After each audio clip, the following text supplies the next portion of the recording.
চোরের দলের খেলা কবে? গুগলে এমন লেখা সার্চ করলে আর্জেন্টিনার খেলার সময়সূচি দেখাচ্ছে।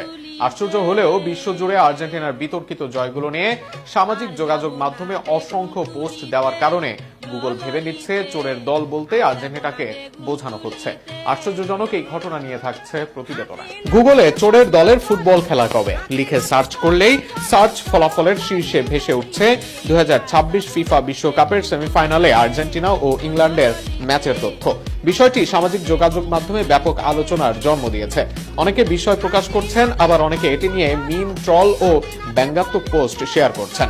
তবে এটি গুগলের কোনো আনুষ্ঠানিক নামকরণ বা অবস্থান নয়। গুগল কখনোই কোনো দলকে এ ধরনের নামে চিহ্নিত করেনি, বরং দীর্ঘদিন ধরে সামাজিক যোগাযোগ মাধ্যমের বিভিন্ন প্ল্যাটফর্মে আর্জেন্টিনাকে উদ্দেশ্য করে বিপুল সংখ্যক ট্রল, মিম, ভিডিও, পোস্ট ও মন্তব্যে চোরের দল শব্দটি ব্যবহার হয়ে আসছে। সেই ব্যাপক ব্যবহারই গুগলের